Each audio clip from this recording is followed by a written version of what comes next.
Patrick Efonja, tozongi ça va pour te clôturer mission.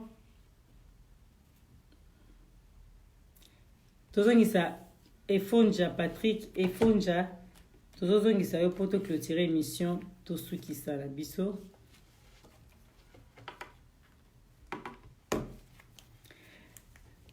Bandeko tozongi ça Patrick Efonja.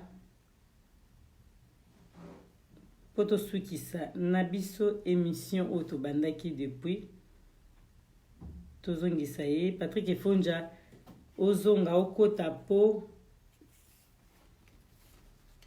tosolola tosilisa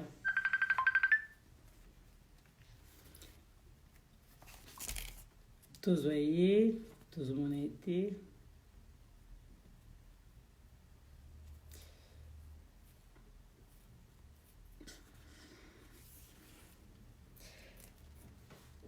tokati émission te tozozonga tozongisi Patrick Efonja tozozongisa ye tozomona ete donc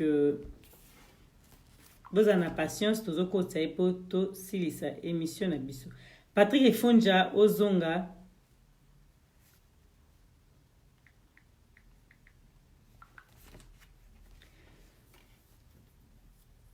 bandeko bokoti na retard émission bandaki vraiment kala wana tozokende po toshite po tobandaki penza mwa kala bino bokoti na retard na omona bandeko nyonso bakoti sikoyo bazalaki te tangu tobandaki émission donc voilà tozozongisa invité na biso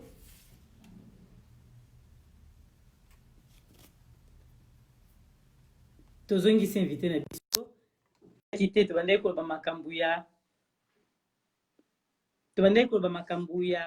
Tambwe Mwamba wana tokomaki penza na place wana tobandaki koloba makambo ezalaki na eza na incident mo esalami ezalaki ifalaki kena na kata émission mais bon eza nango tozongi. Oui papa na biso Patrick tozongi na yo. Oui maman Gisèle yo kité pardon répétez question pardon na yo kité. Oui, question la biso ezalaki ona bito zongisi na maloba oyo tobandaki koloba mpona likambo ya président ya Sénat nde obandaki koloba maloba na kataki yo maloba moke parce que ezalaki na incident mo esalamaki na kata direct voilà donc ouais na oloba mpona problème ya ndeko Kacheli azalaki clair que ndeko ye kutu mutu akufa epa na famille na ye na mort ya Tambwe Mwamba. Maintenant Kacheli admettons Félix a nommé Pacheli ou ministre chargé du Parlement, tout ça, en relation avec le Parlement. Si vous Pacheli en face, il va faire quoi? Donc, à un moment donné, il ne faut pas accepter Babylone parce que on a accepté quand même. On a l'ennemi combattre. On a mis le combat. Ça l'a clair, arrêter, pour bien battre, pas travailler, d'autres président de la République Maboko. Parce que là, mais qui marche à la poto à Isimité. Fait là que dit République. À mon avis, comment peuple, bazo bailler et l'autre Félix, c'est ça. Henri Moka, mais qui marche à la Belgique à 2 reprises. Bazo a 8 personnes. Les gens ne veulent pas de ce pouvoir. Parce que tu l'indi Kabila T. Alors, nous tout le monde a convaincre la Bissoro que non, tout que de travailler quand sur Félix pour tenter chance peut-être à obéir dans la cabine. Il faut arrêter. Et c'est toi la fiction, c'est moment toi la réalité. Tous ici na poto na Pacheli, Zorobilel, Martin Sali. Aujourd'hui même Martin Sali wana alobi azokende kisasa parce que Félix a contacté.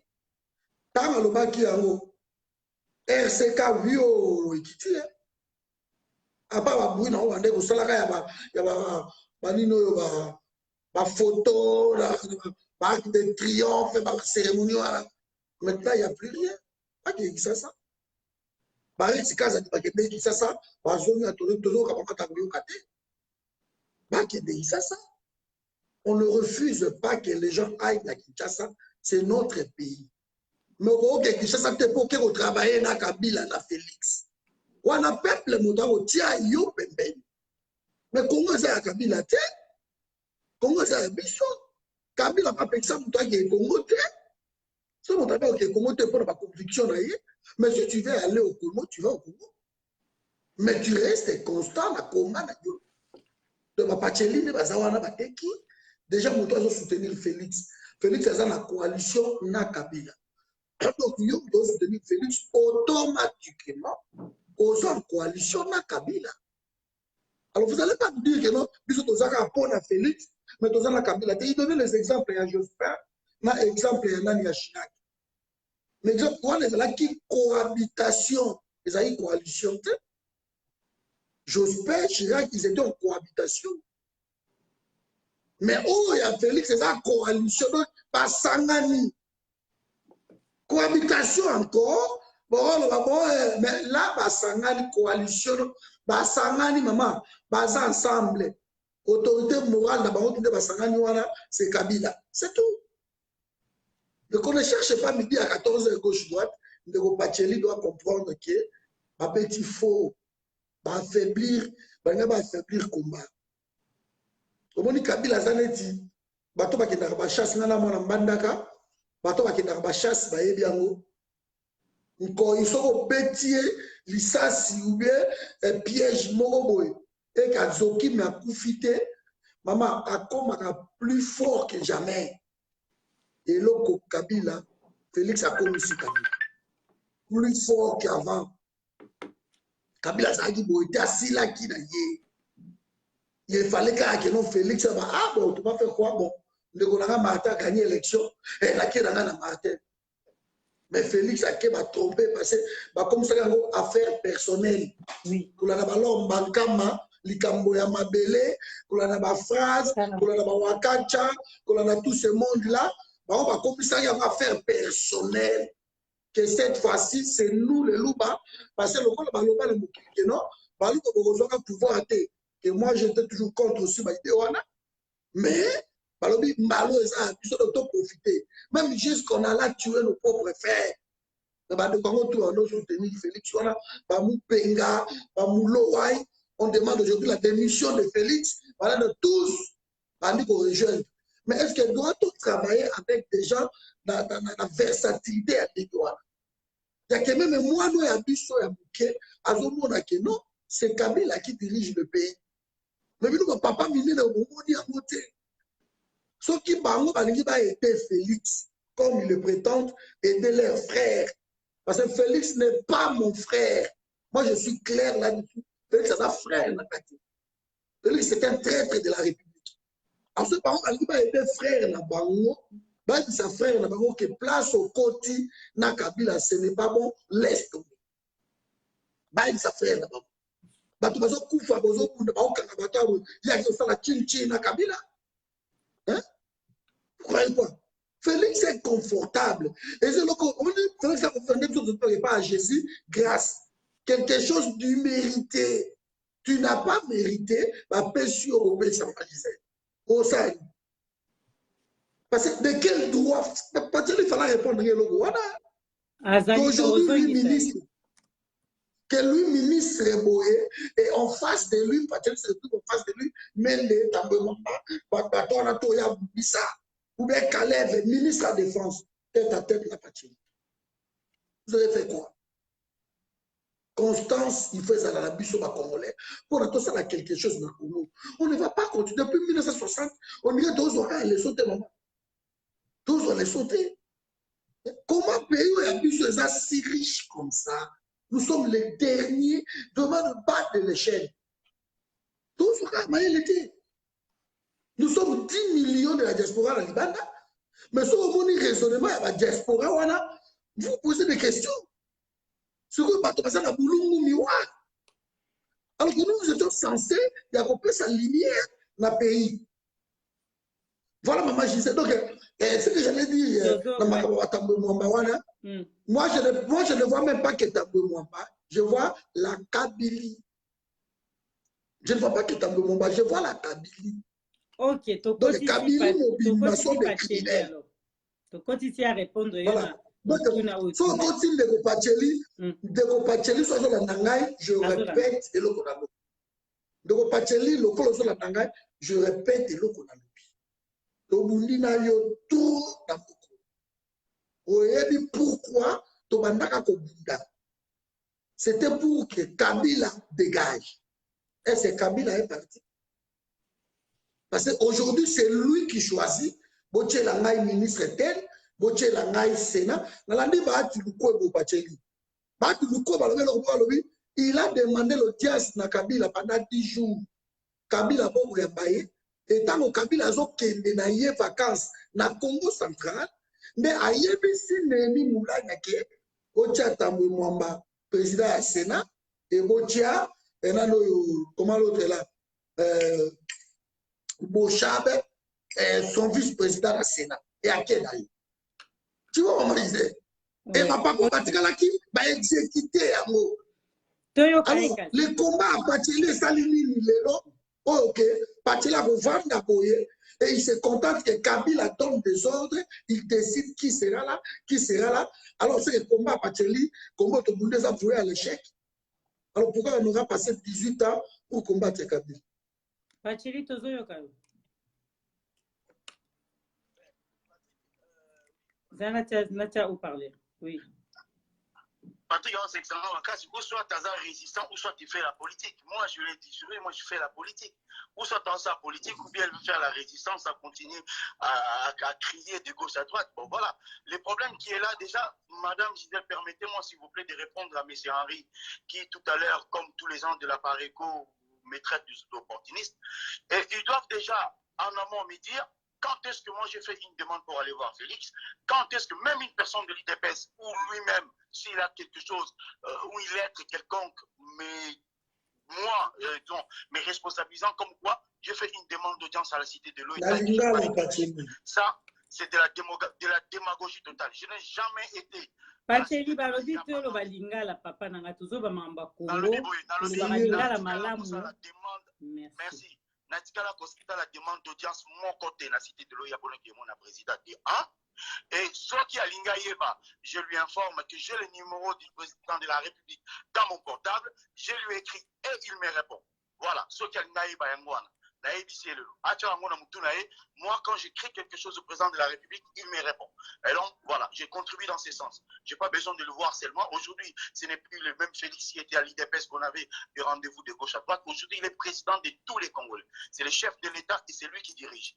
Bref, sur la réponse, je suis désolé. Je suis désolé. Félix est le président de la République. Madame Gisèle, merci beaucoup parce que le bâton est bandé. Oui, Ruben, je parle au téléphone, arrête de me prendre la tête. Oza en direct, Pacheli, donc Soza en direct, plutôt Bazolanda. Merci. Voilà. Qu'est-ce que j'allais dire? Tambo Mwamba, Azan a pouvoir monter l'icolo à Félix. Il est président du Sénat, oui, mais le même Sénat peut aussi le révoquer. Le président de la République a le pouvoir de dissoudre les deux assemblées. Et c'est ce qui va se faire, qu'on le veuille ou pas. C'est ce qui va se faire bientôt. Si Kabila laisse l'ordre à Némi Moulania de présenter Tambou Mwamba comme son dauphin, c'est parce que Kabila cherche tout simplement à se protéger, parce que quelqu'un qui a le pouvoir, il ne cherchera jamais à se protéger parce que c'est lui qui a les pouvoirs. Par contre, Kabila, du fait qu'il n'a pas les pouvoirs et que Félix est chef de l'État, son Excellence, le président de la République, c'est lui qui dirige, c'est lui qui a les pouvoirs. Et Kabila cherche par la coalition, chercher à les freindre, en fait que Félix ne puisse pas mettre en marche tous les projets qu'il a en soi. Mais politique est normal, mais politique, c'est aller monde, il y a brutalité. Monde, non. Politique est normal, mais c'est l'objectif compte. Mais, Nzela, Félix a okende. Lelo, Kabila a fait tout que Félix ne puisse pas avoir de malheur. Mais la Banque mondiale, il y en a livré. On peut ça Congo 1 milliard. Sur Kabila, qui donnait encore? Félix a créé un organe plutôt. Non, pas sur Congo bon contrôle. Pour la Rolanda, gestion Yamboka. Il a même dit, mais sur Baligny, Félix a Salanini finalement. Il dirige le pays comme on attend. Il y a eu des classiques de Kabila pendant 17 ans. Pendant 17 ans. Ils ont tout fait. Nous avons vu les Rwandais entrer dans notre pays. Nous avons tout fait. Nous, les combattants, ils n'ont jamais répondu. Nous, les combattants, qu'est-ce qu'on nous a tout là qui est question. Pacheli Malembe, mais la maille. Question, Batuna Kyo. Tu as répondu, mais tant que Bambangu Batuazo Yoka, tant que c'est merci. Ok. Il fallait infiltrer les systèmes pour les casser. Aujourd'hui, le système est commis pour négocier. C'est ça le problème, maman. C'est que nous sommes forts. Nous sommes forts. Nous sommes forts, les lots. Congolais, Azamakas, Congolais, quoi, parce que ni nous, ya lingi pour la Nicolas, Koya.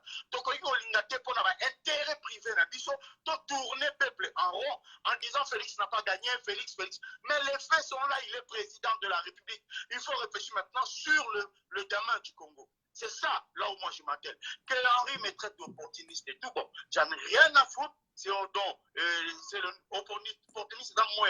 Il y a Soukaya, Siner, Sina, Apareko. J'en ai rien à foutre pour traiter, même imbécile. Mais moi, tout ce que je pense, c'est à mon pays. Maintenant, Patrick Efron, ça me pose la question si je peux travailler avec le ministre, avec le MEND et tout. Je lui dis, niet, je ne travaillerai pas avec eux. Mais parce que la question en est que on m'a jamais proposé de devenir ministre, ni secrétaire d'État, donc pour pouvoir répondre à cette question. Voilà, merci beaucoup. Je m'arrête là. Ok, merci, Pacheli. Ah. Allô, oui, Tokyo, Malobe Panayo, Patrick Efonja, na Oyo, Pacheli, allô. Mais Pacheli, donc, il reconnaît que Félix est le président de fait. Alors, peut-être c'est ça le problème. Ils sont les présidents, le peuple a poni élu. Combat la biso ezala quitté que fils du pays aya na place wana pour trahir pays. Non. Ils doivent d'abord reconnaître ça. Parce qu'on prend un président au Tchèque, on dit, ouais, bon, c'est bon, président de fait. Et l'FMI n'a pas donné 1 milliard na RDC. Détrompez-vous. Et ça, article, on a dit que il faut pas ça là. Audit d'abord. Audit d'abord. Depuis janvier. Pacheli. Et aussi là, on a fermé. Et on a fermé. Tant qu'on a aussi là, nous allons faire ça comme un bon côté. Mon réseau bougeait trop. Qu'est-ce que vous racontez? Et ça, article, FMI, Christine Lagarde, bien, il faut pas auditer d'abord. Et depuis janvier. Papa, si Félix est bon côté. Et vous comptez dans le monde, il y a FMI pour développer les pays, dans le secteur pour développer le pays. Parce que quand FMI donne, ou la Banque mondiale donne son argent, on va imposer un cas. Alors, c'est tout. Ils disent que ça. Ou c'est ça. Mais le président avait refusé de faire c'est moi qui décide. Angola a refusé. Donc, Ghana, tant que FMI, la Banque mondiale, na année où on a sali bénéfice, il y a au moins 25 millions de dollars. Et c'est pas bon, ma mère, on peut être le FMI a fait ce moment en développement. Est-ce que le FMI, la Banque mondiale, ils ont développé quel pays dans le monde? C'est une honte. Avec tout ce qui est comme richesse, moi je peux vous citer ici que notre Congo est autant dans secteur tel, tout ce qui est sali, je sais tout ça, ça m'a étudié là-dessus. J'ai voyagé pour ça. Que telle province est comme ça autant, et ça n'a pas. Je suis en train d'écrire, moi, un livre, vous voyez? Donc, ce n'est pas tout ça, il y a plus de 450 familles qui ont bénéficié de la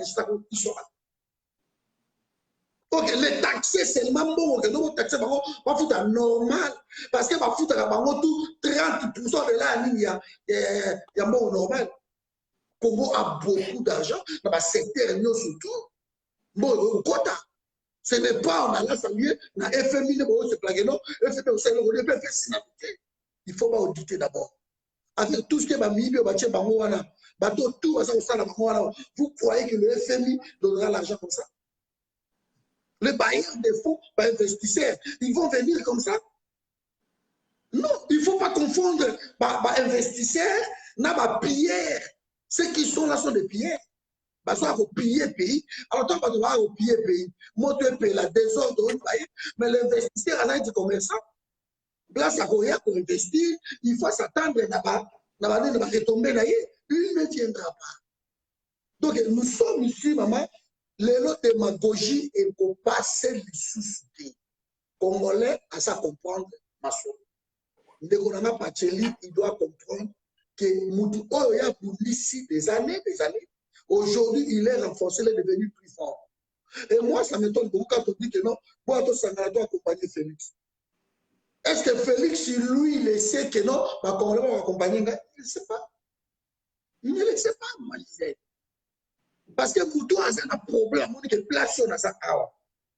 Ce qui a méki, bah, on se fait ma Moutouana. Et pour la Colombie, parce que Félix a le pouvoir de dissoudre l'Assemblée, les deux chambres, le gouvernement, tout. Mais l'article est le clair, Pacheli. Et le en cas de conflit perpétuel, le président de la République va dissoudre. Alors, prenons maintenant les cas. Sénat, Kabila, on doit diriger Bango. Assemblée nationale, Kabila. Le gouvernement, c'est Kabila. Les provinces, c'est tout, c'est Kabila. Il y a un conflit et qui va oser à ce conflit? Parce que c'est Kabila qui a Félix a dissoudre après une année, mais en cas de conflit perpétuel. Ce conflit est à dissoudre, il ne faut pas rêver. Kabila a respecté la constitution Mikolo parce qu'il y a dit que ça a l'avantage de la banque. Dans la constitution, le bible était. Félix a la ministre, oh non, constitution, le bible était. Non, tout ça, on l'a mélaillé parce que ça n'est pas l'avantage. Alors, il ne dissoudra pas. Le chambre, l'assemblée, on dissoudre en côté. Au gouvernement, on dissoudre. Parce que l'article, je crois, c'est 148 de l'OGAN. En cas de conflit perpétuel, mais le président de la République en paye sa institution. Il ont kamba au de la conflit na tambouement et simbate balanga ko peut perdre la peut perdre il ont kamba au de conflit ou tambouement de conflit na Jamil Mabunda et simbate. Donc là vous êtes en train de révéler le problème qui est là. Félix il est coincé, il a pour s'en sortir. De la loi qu'on a depuis maman Gisèle pour qu'on soit veille à cicater pour tiens on a pas outre au bakalema si vous voulez. Oyo ya kala oyo beba ekopé kisangwana. Donc 100 jours oyo bango moko batayi pe sebele basa ko décrier que ça li eloko moko te parce que ba ministre oyo balingi ba exécuter masolo wana bango wana. Et que dire des conseillers, il y a président ça c'est mon photo moko awa.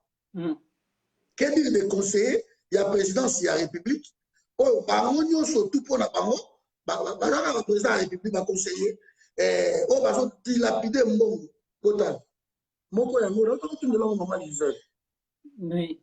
Batinda yango ana tongo j'espère que bande ko batangi yango. Donc agomi boy, tu penses en état c'est parce que c'est un numéro là José Mbouyi Kazadi, représentant personnel du chef de l'État. Donc alors ça la makabula la présidence de la République pas bien en tête ya présidence de la République démocratique. Représentant personnel. Donc, le conseiller va jouer un peu. Bon, la qui va audio bah ça comme jusqu'à ce que bango boko bande ko IDPS ba comme ko décrit non Félix a quelque chose ça bango il y a une semaine ils ont vu ce que vous faites ce n'est pas bien. Botika makambwana. Alors que l'état des droits moi Gisèle tant on reconnaître que batu oyo bayibi ce n'est pas les avertissants. Ça, ce n'est pas la démocratie. Moutouo ya yimi, balamoko moutouana, il faut la sanctionner.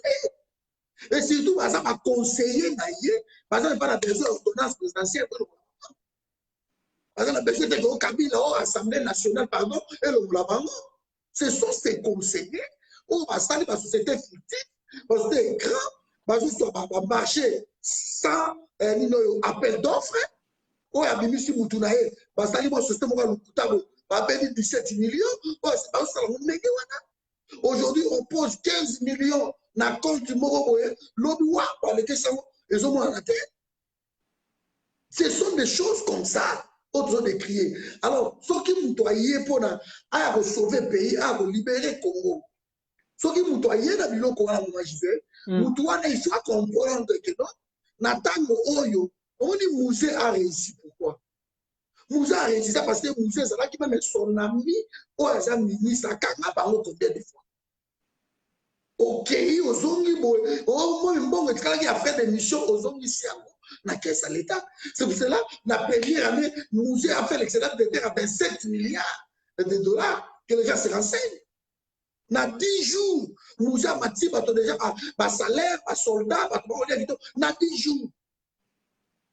On ne vient pas au sommet de l'État en stage. Si lui veut aller, par exemple, Morobo, à Kabila, Kabila fait ça y est, expérience, comme à zone, on a besoin de sa Kabila, mais l'expérience, ça veut dire à côté. Parce que l'expérience, tout, il y a Kabila, il y a Mabé, il y a Koboma, il y a Koyiba, Kabila, tu sais pas, tout, il y a riche, il y a gauche, droite, mais il y a JB, il y a JB, le pays est mort. Je peux te décrire. Alors, ce que nous avons pas tiré, et ça dommage pour nous. Mais nous les encourageons à Kende. Petit à petit. Et tant que l'objet n'a qu'à Martin Fayou, la Zotala 2023, Pacheli n'est pas mieux placé que nous dans la Mouka, Naïe Bakibazoloba pour 2023. Non. Jamais Martin Fayou, le combat, wana, ils ont continué. Et ça fait mal. Alors, comme excuse, nous avons dit que Finga, nous avons dit que mais nous continuons le roi parce que nous sommes dans les bons. On ne peut pas vendre notre pays. Voilà, pour rêver, le Congo est encore dans ma boucle à Kabila. Et Kabila est devenu plus fort. Félix est entouré, même dans la maison civile. Côté de la Kaye, la Kabylie. La garde du corps, tout. Félix,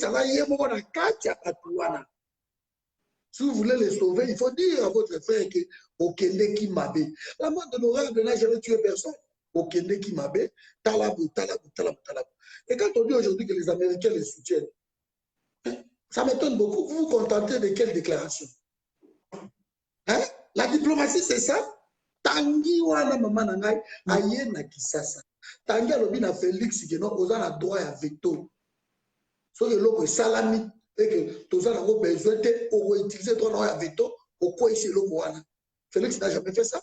So que méga suspendre le côté va grandir. Surtout la fameuse phrase l'erreur matérielle. Tokozonga na seni. Waouh. Abangi a cédé. Mais comment vous cédez tout le temps? Vous êtes président de la République, vous êtes ferme dans la décision. Pourquoi si vous décidez quelque chose et que c'est bon pour libérer? Ça pose des questions. Est-ce que votre frère a gagné ces élections vraiment? Parce que Moutou a gagné les élections, ça a la légitimité à peuple. Vous avez la preuve de légitimité. Le peuple ne peut pas nous protéger parce que Félix n'a jamais gagné les élections. As président de fait, Azawana. Mais Moutou a reconnaître, on me dira peut-être que dans l'Afrique, le pouvoir, ça se donne comme ça. Ok, ça se donne comme ça, mais quand tu arrives au pouvoir, qu'est-ce que tu vas faire? Tu vas dire que non, en tout cas, le pouvoir, on a donné aux mains pour reconquérir le peuple. Je dois me débarrasser de Kabila.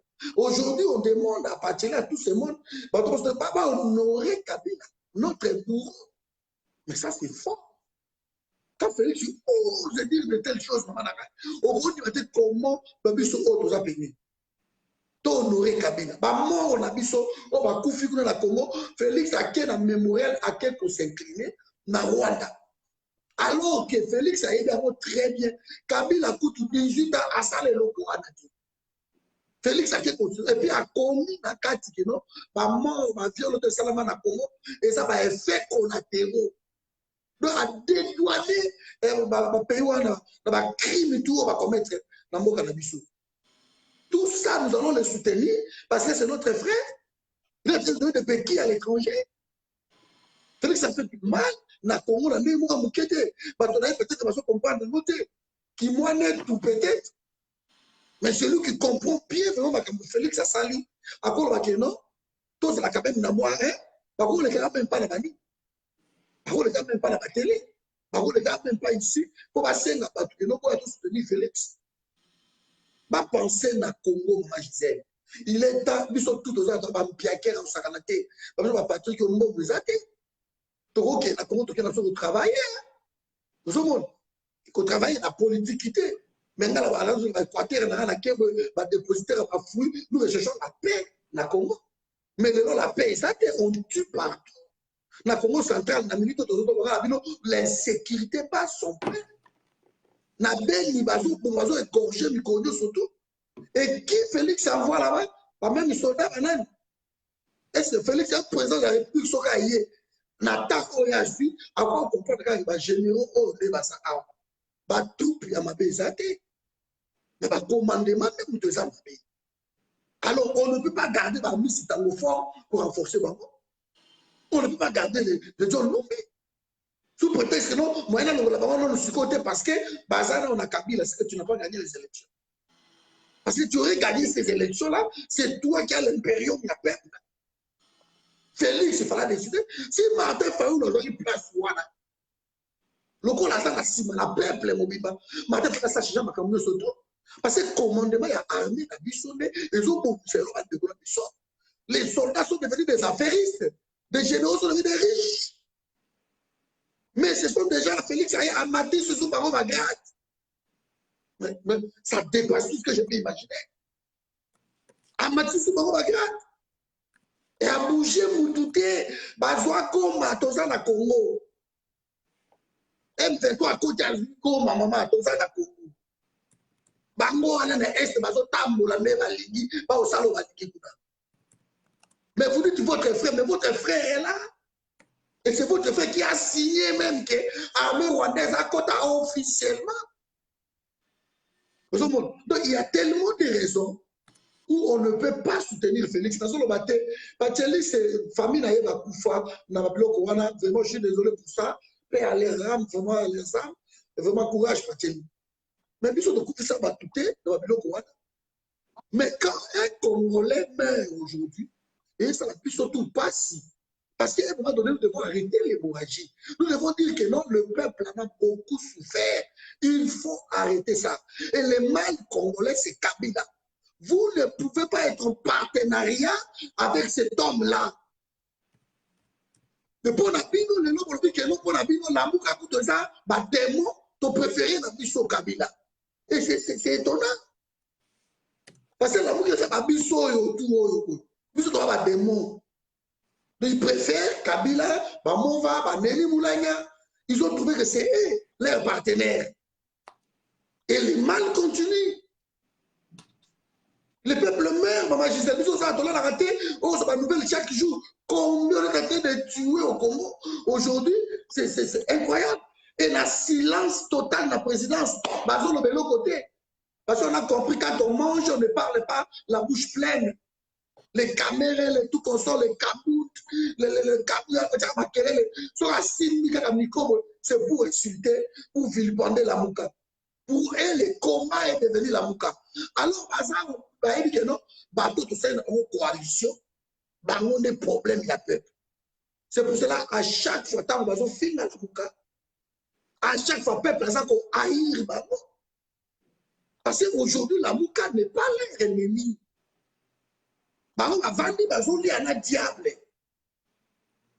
Vous voyez ce qui donne le pouvoir.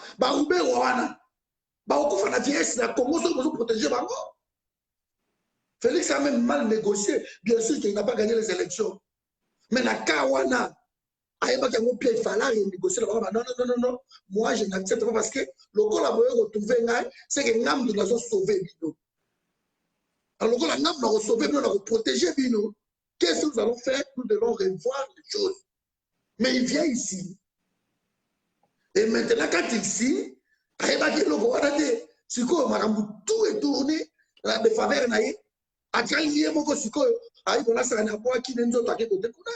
Alors, Koto, les fiches, les machins, les wakancha, les phrases, vous criez ce que vous voulez, les mots, les machins, ce n'est pas mon problème.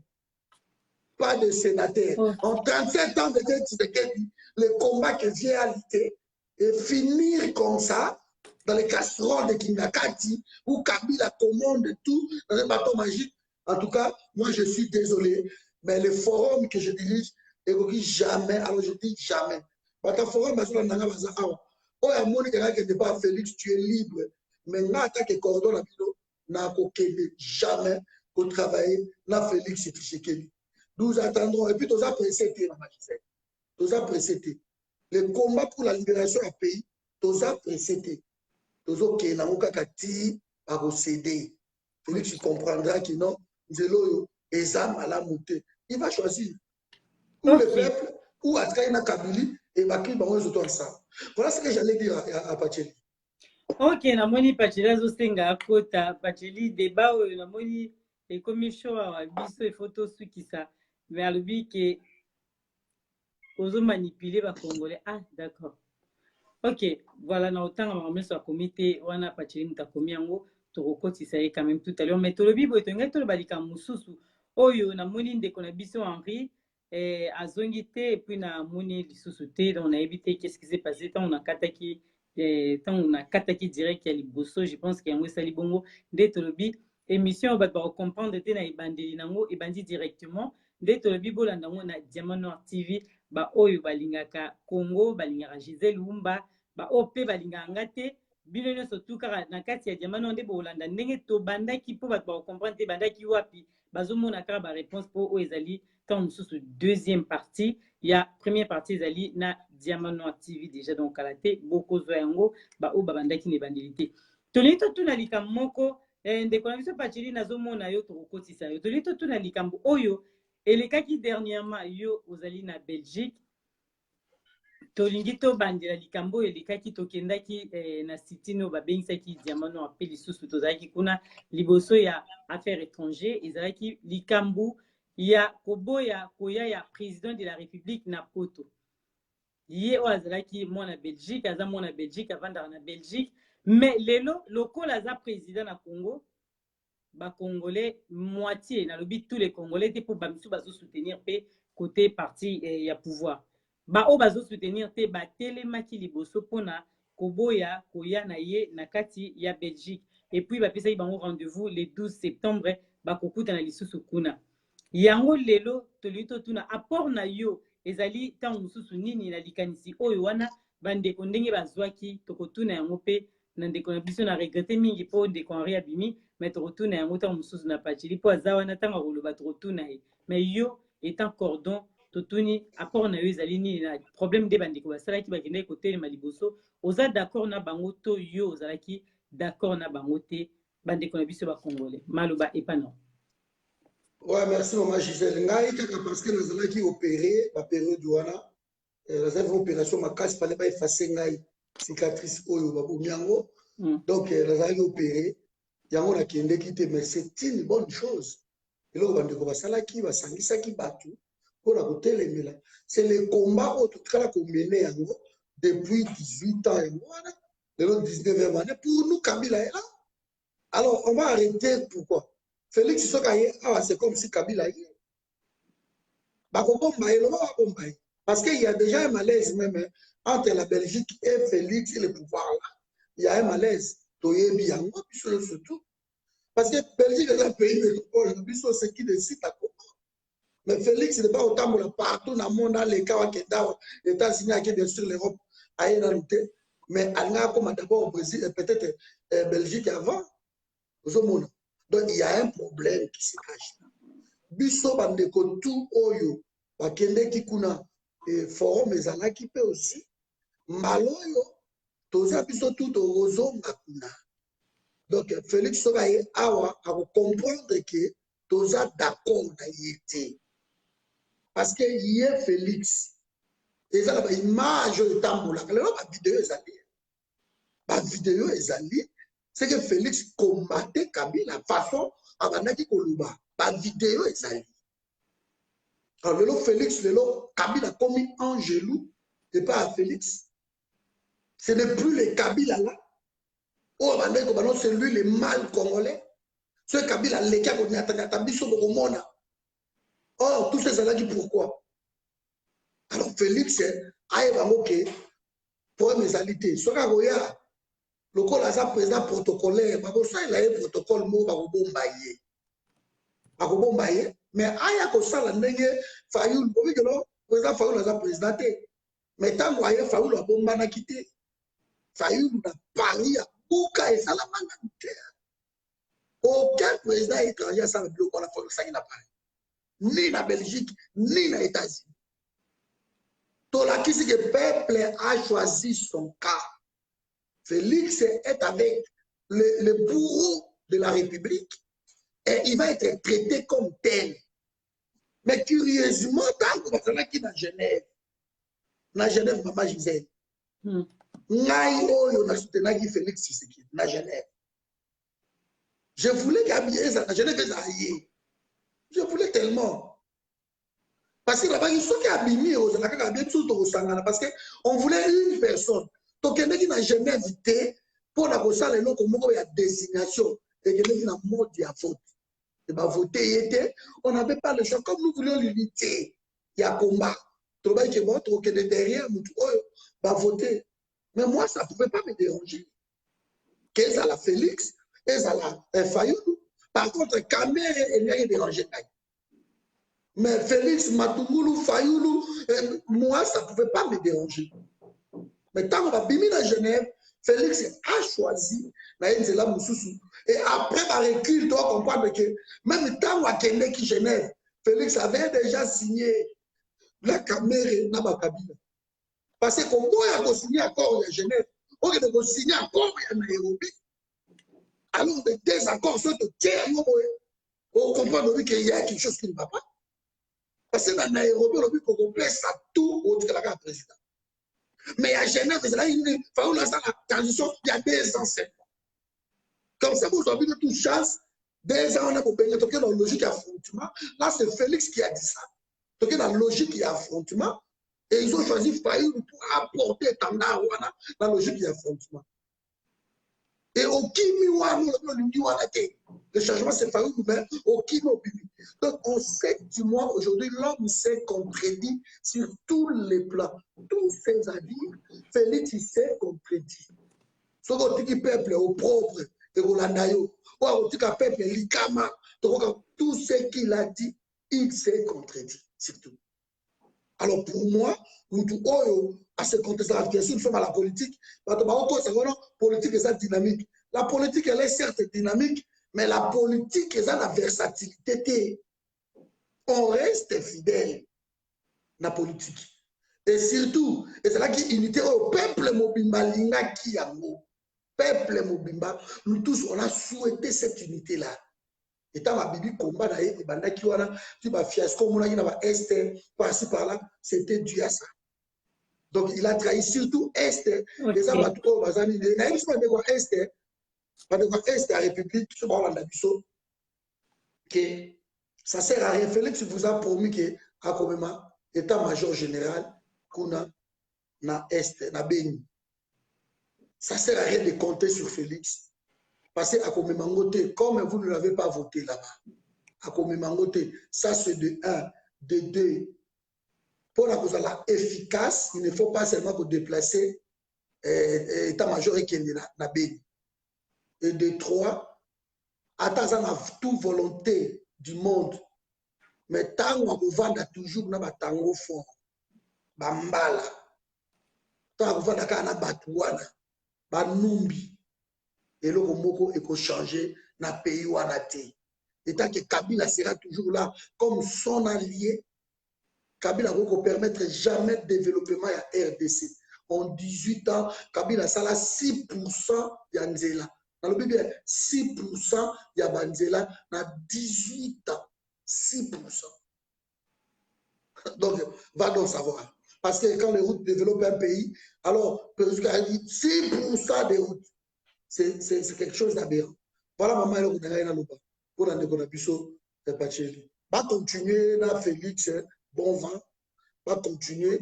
On va voir. Allons seulement. Allons seulement. Nous sommes contents. Nous allons continuer à faire et aussi la tête.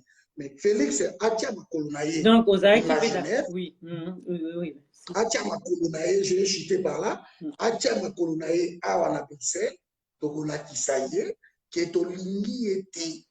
Alors moi, j'ai invité même, il y a trop loin, là-bas, il y a pas de non. So Félix Akoya, il y a pas de machine, il y a pas de tomate, on va lui montrer qu'il est avec le tueur des Congolais. Il est avec Tambwe Mwamba. Il est avec... Parce que le Tambwe Mwamba criminel, mais Félix est avec Tambwe Mwamba. Ok. Toyoka, photo suite à Toyoka, Pacheli Mouké. Pacheli, tu peux sur Malou. Madame Gisèle, je ne pourrais pas. Donc, là, je suis arrivé là où j'étais. Ok. Donc, Pacheli, Azela, Bissomingi, Wana, Komi, Sikazo, Kinde. Voilà, premier, Zate. Tolobibo et Papa, la Bisso, Patrick et Fonja. Pour na yo solution na biso ba peuple congolais ani na par makambo bolobi ya Belgique pour to chiter pour na yo biso ba congolais solution na biso ezanini ko boya toujours Félix to ezana likamususu ko sala pour na moni ndeko moko akomi ke pour to zotanga mingi makambo ba komi penza te mais ndeko moko akomi alobi ah na préféré na tanga ngote na mona ni bandi malam mais na préféré na tanga ngote ok malobe pa na yo na préféré ko tanga ngote pour suite na ngote oh tanga ngai tabou ezate to tanga ngo quand même ngai tabou ezate alobi eza mami mbula kitoko oui mami mbula kitoko alobaki qu'il fallait yo okita na Congo ozolobela kaka awa et puis abakisa alobi Fayulu nde aza se contredire Fayulu nde a se contredisaka te ou yende les grands confusionnistes, il ne dit presque rien dans ses discours. Voilà, wana les konabiso mami mutu akomi yango, malbe pana. De toute façon, mami, c'est que mami azolanda Fayulu te. Fayulu aza le politicien le plus ferme. Comment connaître les lots. Après peut-être Lumumba et là Fayulu depuis qu'Achaki cap na ye azokenango, Fayulu ne se contredit pas. Aza clair, azokende. Alobi makambeza boy et vous en wana. Donc pour la vous aura battu de Fayulu na tête à pays et vous avez la grâce pour la pays wana parce que nous voulons des présidents comme ça. Et puis pour la solution de lobby, il y a Congo. Ici pour moi, maman Gisèle a profité. Là il sa peuple congolais la vérité. Le peuple congolais s'est habitué à l'assistanat. Il faut au-dessus de la Rabango. Il faut qu'on aide Bango. Comment vous allez libérer tes assistants? Comment vous allez libérer tes? Dans l'année, nous avons à Félix la démagogie surtout qui va recenser les fonctionnaires 1 million de fonctionnaires dans le Congo. On a Félix, nous avons fait 4 millions de fonctionnaires, nous avons 30% moins cher. Des démagogies comme ça, ils vont construire des centres commerciaux, ils vont construire des centres pour les fonctionnaires. Des bêtises comme ça passe au Congo quand même. Un centre commercial partout. Et que les fonctionnaires ils sont 1 million. Alors que nous sommes aujourd'hui entre 85 à 100 millions de Congolais.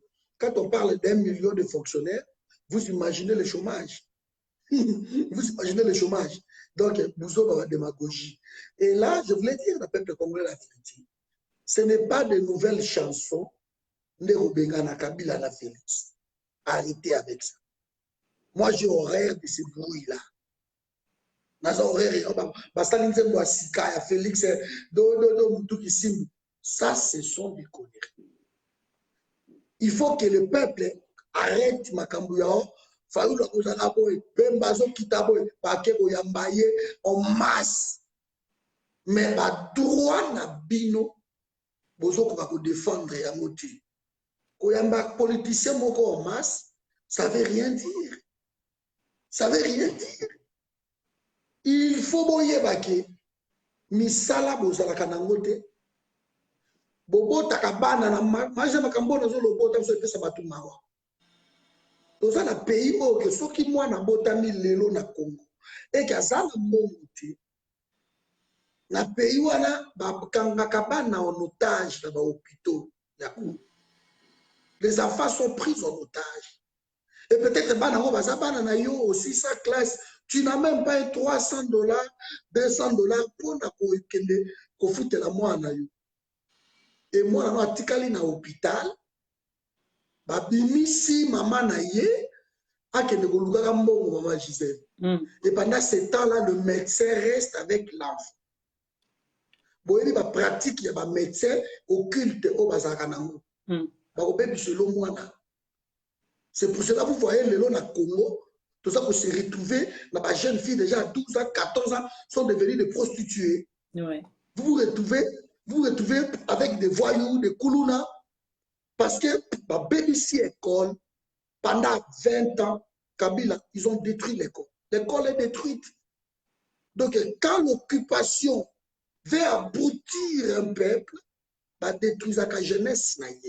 Ils détruisent l'école. Donc, Roya au foutimbo na yo, au zui moana, moke na moana basi ba livrer moana na yo déjà dans le monde internet. Moana yo za na yo c'est rien. Alors que naissance est cause à la gratuite na Congo. On a perdu plus de 10 millions. Bien que les morts ne remplacent pas d'autres morts. Mais la naissance devait être gratuite. C'est aujourd'hui chez nous, il y a encore des prisons, ou plutôt des prisons ouvertes. C'est aussi encore pour moi que le baquet. Depuis sa classe papa, na 40 ans, 50 ans, ayebi même panzela, il y a promesse d'embauche ou d'entretien d'embauche. Jusqu'aujourd'hui, à 600 classes, avant de pas na bango, azela maman a collé ça. Jusqu'aujourd'hui.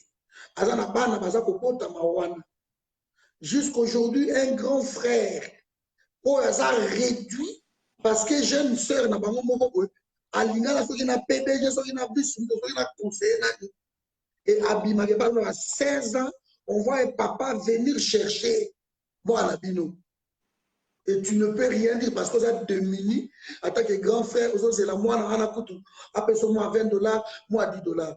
Le Kabila nous a humiliés à un niveau où le Congo là, ça est sous tout. Aujourd'hui, dans le Congo, tu as un pied quand même, le pied de comment il y a kokata.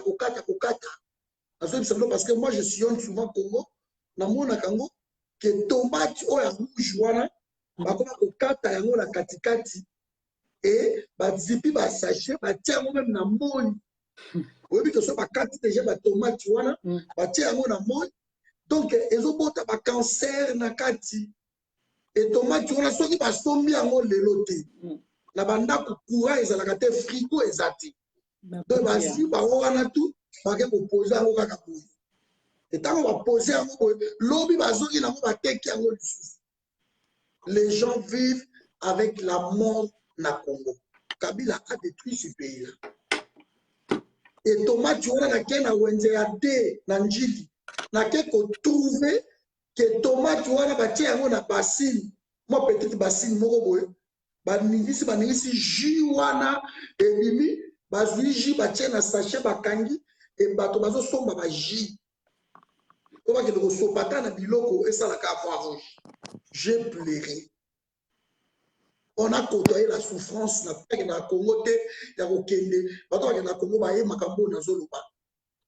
vivre, nous sommes en train de vivoter. Donc, il y a un classé deuxième pays au monde, il y a Nzala, après Nino Yémen.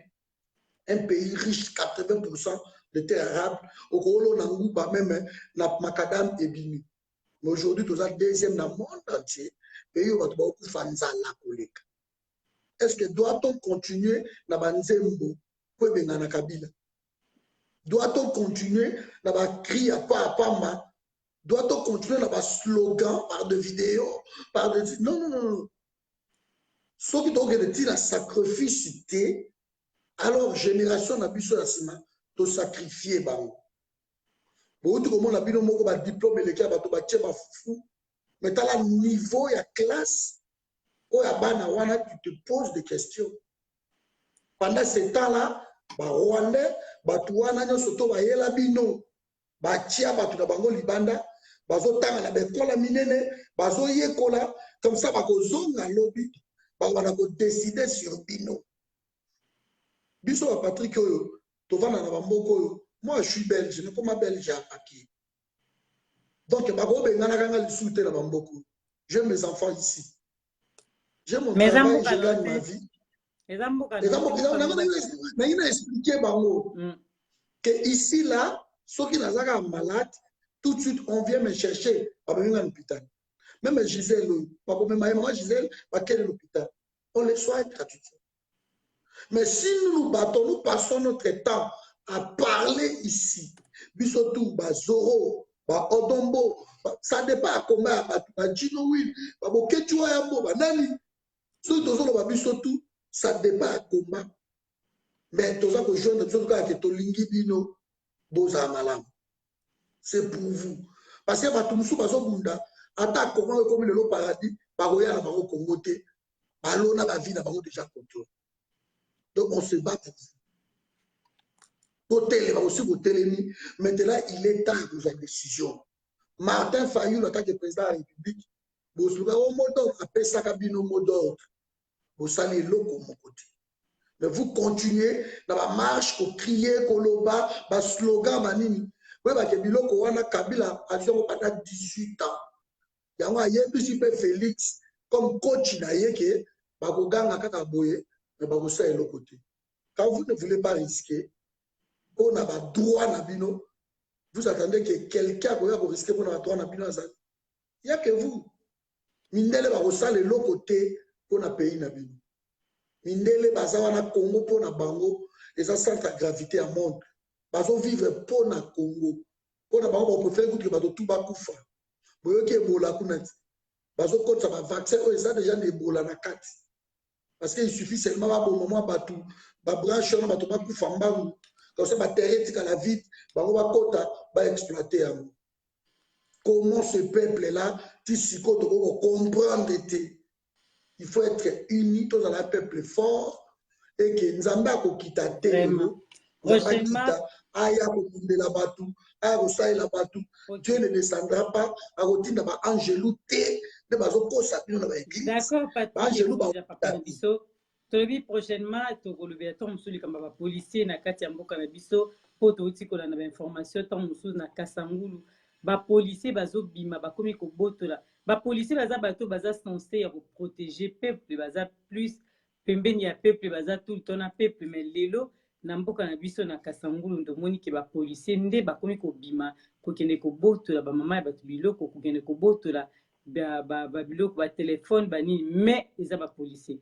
En tout cas, Mbalasima, ndeta msusu, tokolobe yango lisusu et toyebi ke gouvernement zali ba meka mpe kota ya likambo ya ba mama ya pasi o bazolela kaka eza maloba ndenge yo lobi to bakisi mo muke wana na kati ya Kasangulu po tozwi ba information wana ndeko moko akomi yango et alobelaki yango mpe ta mosusu na Kinshasa ndeko mosusu mpe ya journaliste mingi bakomi kolobela yango likambo ya ba policier mpona kobotola ba mama na biso biloko o bazozwa na pasi donc eza penda pasi il faut état de droit nde tolobi mboka échanger na mwa wana me tokomi na suka mpona lelo maloba na yo ya suka na pepe congolais ezalaki alandaki biso ezalaki nini mpona lelo tosukisa. Merci maman Gisèle. Pour les policiers, vite fait 2 secondes. Les policiers, ils vivent dans la raquette depuis 18 ans. Les policiers, il fait partie de la population. Parce que les policiers, impayés, ils avaient 2 ans d'impayés. Ils ont réagi. Parce que Kabila a détruit l'armée. Maman disait que c'est le seul pays au monde où on a civil net ngaïboé abandi balabona grade ya général colonel. C'est le Congo. Nous en avons plus de 180 généraux na Congo. Les officiers baza ebele tamzuko les soldats. Vous voyez? Et le corps baza na médiocrité wana moyen ba bimate ba défendre le pays. Moi, tenu à les opérations, ça va pour raqueter la population. Mais ce n'est pas que dans Kasangulu, dans le Congo central, on a des missions, à tout insécurité, ça m'a casse. Et ça, dans le Congo Mobimba, il y a de l'insécurité. Alors, tant que Félix, alors que non, bah bouger tes commandements, mais les choses vont continuer. Donc, continuez le travail. Dernière parole, dans Isaac, quand on dit pourquoi toujours Bunda, on a dernier Malouba Nabiso, c'est pour notre pays. Nous appréciés. Nous sommes dans les bons combats. Et les bons combats, ça apprécié. Il faut où placer les pions, gauche et droite. Moi, j'ai confiance dans le peuple congolais. Mais nous devons trouver, Maman Gisèle, et l'Okonini, où il y a peuple. Autant la vidéo, la finalité, la obscénité, la biloko wana, et ça sont cause té au toboyi bobima. Tolingi cause. Mutoye ba ke soki na bimi awa. Na ko bima te po ba fingi Maman Gisèle ba fingi Patrick. Na zo bima parce que na musala te. De to passer temps na biso ko la sa peuple wana cause na ye. Soki mutoye bi cause na ye nde akobima. Mais ce qui est la vidéo à finir, obscénité, oh bouzo babo, oh rando na rando, oh boy, surtout, nous sommes un peuple de taux de distraction l'équipe tellement que si quoi faut tous battre. Est-ce qu'il faut reprocher les Rwandais? Les Rwandais ont trouvé en face un peuple où hasard naïf, peuple où Moussa naïka pouvoir kabatu, peuple où même menda kobimé le logo ayamkolo le kibango, un peuple inconscient. Na niveau moko ya kosakanate. Donc ils ont abouti tellement ces peuples parce que na niveau moko ya inconscience totale. Et on a peuple comme on a même Gentini a outu ko boma na nini kuna ba uzu Gentini un tueur na maindombe ba commissaire gouverneur na Kinshasa ça passe. Un peuple comme ça, on ne fait que critiquer, on ne fait qu'insulter, s'insulter entre nous. Là, nous sommes forts. Mais il faut, le civisme, l'amour du Congo. Nous sommes pour l'amour forum, mais pour l'amour du Congo. Et nous accompagnons Martin Fayou dans le combat avec le président Jean-Pierre Bemba, le président Mouzitou. Nous avons accompagné Bango parce que nous avons quelque chose pour trahir le pays. Nous avons trahir, alors moins quand on a l'amour que nous continuons à j'encourage Mike Mukeba, Prince Penge, j'encourage Papa René, j'encourage le président Martin, le président Bemba, le président Mouzitou, j'encourage les gens, Onyo Sotou, Zoro Bilel, Ingeta, j'encourage Zoro, j'encourage Meke Dino, Bosé Belé, Boketou, et so, Yaidi Bolombo, Bosé Belé, Blesse Souvenir, j'encourage tout le monde, Maman Lisa, Maman Espérance, Maman Gisèle, je t'encourage, nous devons tous lutter pour renverser la situation na Congo. Il va de la vie de la nation. Tout ça, vraiment, tout ça, la question de la souveraineté à pays. Et quand il y a la souveraineté d'un pays, on va se mettre toujours ensemble pour la tomber nous, les étrangers, on va côté par la et après, nous allons côté naïf. Voilà, pour CDT, pour Kabouanate, parce que ça ne sert à rien. Mais pour l'instant, combattons ensemble dans l'unité. Après ce pour Kabouana, libre. Ingeta Magisel. Merci, Patrick. En tout cas, merci. Vous avez invité na biso na Diamant Noir TV. Merci, Nabandekonu, surtout. Oyo Balandi Biso.